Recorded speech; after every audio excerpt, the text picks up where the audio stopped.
your biggest enemy is you. My whole book is about you battling yourself. People don't understand it's you against you. The only person that gets in your way is you. Nobody else. It's you. Everybody thinks they're a loser. Every young person thinks they're a loser. At least a young person in the situation I was at. I didn't know I wasn't a loser until I started winning, until I started doing martial arts. Martial arts taught me that like I could get better at stuff, that I wasn't really a loser. If you keep making the same mistake over and over, the mistake isn't the problem. You are. It's you against you. You against you. And if you misunderstand that, you have a real problem. A real problem. I can understand you misunderstand me running down the street, shirt off. This, yeah, I can get it. I get it. If you misunderstand what I'm saying right now today, the problem is you. And you don't want to fix it. You have to have the ability to go to the deep end no matter whether or not you'll ever go there. Right. Yes. And some people are like, well, I'm never going to go to the deep end. Mm-hmm. But you should be able to. When I wake up every day, there's only one voice I have to listen to. It doesn't matter whether I achieve all of my goals or I don't achieve all of the goals. In 3 generations, I'll be forgotten, and the only people who were naysaying against me will also be dead. And so then it's like, just do it for me. What are you willing to give up? What are you willing to sacrifice? What are you willing to forgo? You have to be open-minded to the possibilities that I can do this. Once you shut your mind down to the possibility that it can be achieved, there's no way it can happen. Fear is a mile wide and an inch deep. And so it looks like this ocean that you're going to step into and drown. But as soon as you step into it, you realize it was not that deep at all, and you can keep walking through it. And I just love that visual, because a lot of times when it's like we have this anxiety around this big decision we have to make, if you actually take the step and realize that it's not death, you're not going to drown immediately. There's plenty of other steps you can take from there, even if you get a little wet. All those bad days and all those days you don't want to do shit, you have to be your own motivator, your own coach, your own trainer, your own everything. So to do that, you have to come into work, and work is, whatever your work may be, ready to go. So I define learning by same condition, new behavior. And so when you go to a video game and you battle through the level and you battle the boss, if you keep doing the same thing to the boss and you keep losing, then you have not learned, because you have the same condition and the same behavior. And so I often say that, like, for anyone who's listening to this podcast, if the goal is to get better and you're like, man, I really want to learn something from this podcast. If you listen to this podcast and then you're in the same exact conditions as you were before, and then you do not change your behavior, you learned nothing. I weighed 297 pounds. I sat on this rock and I had a decision to make. I wanted to quit. I wanted to give up. There wasn't some inspirational quote. There wasn't nothing. It was me, myself, and it was freezing out here. I had to make a decision. The decision I make was to get up and keep on going. That one moment changed the rest of my life. If you are trying to battle the same boss over and over again, and you don't change what you're doing, and the boss keeps beating you, then it's not the game's problem. It's your problem. You are the problem. You can't wait for everything to be perfect to start living your life. Because I've bet that's what I've done. My whole life has been like that. Inside of me, it has been, as soon as it's all lined up, I'm going to show you myself. As soon as I've got it all looking the way I want, I'm going to show up for you. I'm never going to get to that where everything's okay, where everything looks a certain way. And in the meantime, I'm burning the best time I do have available. I'm burning that candle up. I'm burning this candle down, and I'm saying as soon as it gets bright enough or warm enough in here, I'm gonna show up. But the candle's getting smaller. You have to learn how to get up and do shit when you ain't got no fucking 5K, no 10K, nothing. Nothing exists. Your life fucking sucks. You're in the fucking dungeon. But guess what, motherfucker? I'm still going to get it. Every morning, every day of our lives, we have choices to make. You have the choice to stay in bed, to say, forget it, I'm not gonna work out today, or forget it, I'm not gonna work hard today. You always have a choice every single day of your life. Whatever gets you motivated, it's gotta be here at the tip of your brain at all times. Because in those dark moments, you gotta pull it out. God, I feel like I'm missing something. Yeah, because it's about 75% of you is still fucking in there. Still chained up because you just didn't want to find your willpower. Then you want to find your soul, your will, your heart, your determination, your guts, your courage. Obviously, I talk to a lot of entrepreneurs, but I usually do this when I have a crowd. I just say like, hey, raise your hand if you work all the hours of the day. And a lot, most of the crowd raises their hand. I say, okay, who here has been stuck at the same revenue level for 6 months or more? And then I say, keep the hands up. And like, honestly, most of the time, the same hands are raised. I say, you're doing the wrong shit. Like, if you put all your inputs and the outputs haven't changed, then you have the same condition and the same behavior, and so you have learned nothing. When there's no more talent, what happens to you? Most people quit. People only go to their talent level. And once their talent level is gone, it becomes a mental game. That the whole mental game sets in then. And most people can only perform to their talent. Life is one big tug of war, and you don't win that tug of war by pushing the fucking rope. You have to pull that motherfucker.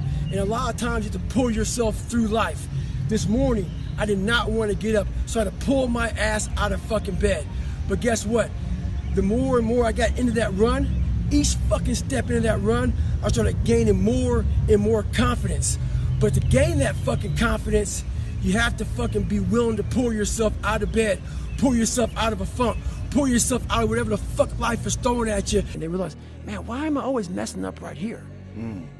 Why is this like my big hurdle? It's because you're performing to your talent. And then after that, your mind has nothing for you. A lot of people, most people don't want it that badly, which is why they always ask the question, man, how did you get to where you are? You know how to do it. You know exactly how to be you or how to be me. You don't want to do it. It's up to the individual to allow the dreariness to set inside. Do we worry about external factors, or do we worry about what's inside of ourselves? Fear is never reaching your potential. That's it. That always falling short, always quitting before you're done, always procrastinating, always not doing the right thing. And then one day you're an old man. Yep. And you look back and go, God, I could have been great. Yep. It could have been great. It's the moments in life, the decisions you make on a moment-to-moment basis that add up to be the guy or not the guy. It's these moments, these decisions we make on a daily basis. Do we get up early and go for a run? Do we hit the snooze button? Do we go that extra rep in the gym and our body's dying? Do we push past that?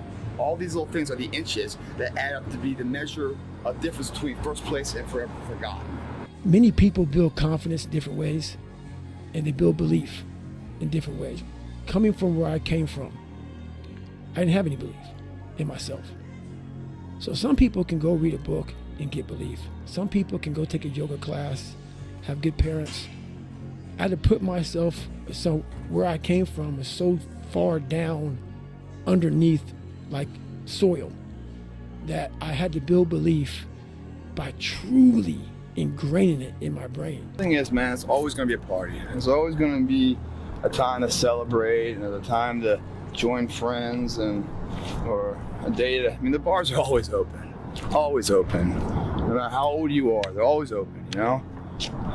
What's not always open is the opportunity to check the box in life, to achieve your dreams. That's not always open.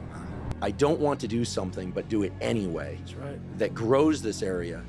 And it's almost like I have a friend, he's been sober 30 years from alcohol.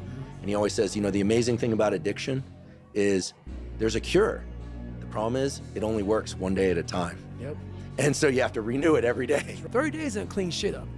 30 days just kind of covers up, put a blanket over it.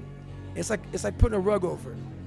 A year, it cleans you up nicely, man. Whatever your problem is, if you can dedicate yourself for a year to something, you can be a changed person. The Rocky cutscene, and almost every successful person that I have ever encountered has gone through not a month or a year, but many years of doing work without reward, where they have to do things that other people find boring, and they have to sacrifice things that everyone finds interesting, that most people want to do during that entire season of their life. And they basically sacrifice a season of other things that they would prefer to do stuff that they would not prefer to do because of the one thing they want most. I'm not good enough. I'm not good enough. I shouldn't be here. I shouldn't be here. Because every day, even though they're fucking the best in the world, that little motherfucker at 7 or 8 years old is still in there saying, oh man, we don't have something, man, we're not good enough. We shouldn't be here. So you're always fighting that motherfucker. Even though you beat it, you never truly beat it. Yeah, nothing changes and nothing changes, man. You know, we'll sit around forever wondering, well, what if I was a dog catcher? Would I be the best? What if I was Every day we change the world, but to change the world in a way that means anything, that takes more time than most people have. It never happens all at once. It's slow, it's methodical, it's exhausting. We don't all have the stomach for it. What if it's a mistake? It's a mistake. Rest assured. What do you know? You're going to stumble around, right? And what's going to happen is this. You're going to not stay in stasis. You're not going to wander around in circles. And I see people like that. They said, well, I never knew what to do, and now I'm 40. It's like, that's not so good. That's not so good. And you might say, well, and there is a literature, too, that suggests that people are a lot more unhappy when they look back on their lives about the things they didn't do than they are about the mistakes they made while they were doing things. That's how they get you to give up. They say it's not that simple, Vinny. So what's the truth? That it is. I want people to understand that they're not alone, that there are other people feeling exactly the way they're feeling, that their behavior is not insane, that they have a disease, and it's not their fault. There's a very famous kind of line that people don't change. I happen to know that people do change, and I see that every day. I see people getting better. I see the lights in their eyes come on. There's a million excuses I could make to rationalize not getting up early, doing the ice bath, and going for a run. There comes a time when all these potential excuses turn into fuel that motivates you to keep going. You gotta get out there. You gotta give it everything you got, whether it's your time, your talent, your prayers, or your treasures. Because remember this, you will never see a U-Haul behind a hearse. If you want to know something about yourself, sit on your bed one night and say, what's one thing I'm doing wrong, that I know I'm doing wrong, that I could fix, that I would fix? You meditate on that, you'll get an answer. And it won't be one you want, but it'll be the necessary one. It's a whole issue. People have a feeling that they can change, but they have no effort. They don't want to get into the game because they feel it's just too much time and it doesn't work. And I tried it and it didn't work. And then they give up and then life just goes on. It's seamless. You don't see it. It's just the way you've been living. And my older brother, who was 12, got into an electrical accident and he died in my arms. And really come to terms with that I was the one who got to live. That this life that we live, it's a privilege. And when I really started to take that in, I felt this tremendous urge to do something with my life, to do something that mattered. At some point, everything's going to go south on you. Everything's going to go south, and you're going to say, this is it. This is how I end. Now, you can either accept that, or you can get to work. You can't stop. You can't quit. You can't say, I'm a failure. You're not a failure. You're not. You're a wonderful, strong, intelligent youngster. Take advantage of that. Trust in God. Trust in yourself. Until you say, yeah, I'm gonna take action. Nothing changes if nothing changes, man. And I'm not preaching at you. I'm just, I just want to remind you, because I've spent a lot of time in my life sitting around wanting things to change, and not being able to make them change, and not thinking I could. And I wish somebody had told me that earlier sometimes. That in order for something to change, there needs to be change. You cannot stand still, because the world moves away from you if you stand still. And there's no stasis, There's only backwards. And so if you're not moving forwards, then you're moving backwards. How much harder will you work in this offseason now to get back to the championship? I'll push myself to exhaustion. Kobe, we thank you for your time. I feel like we sort of focus on right ways and wrong ways too much. And I think it's, in a sense, sort of scary to just be born and live life. And I understand the idea of kind of grasping onto a particular thought of wanting to kind of feel like you somehow have a handle on the unknown. But you know what? The unknown is the unknown. Every time you have changed, you feel pain. You stepped out of one relationship to another and you feel pain.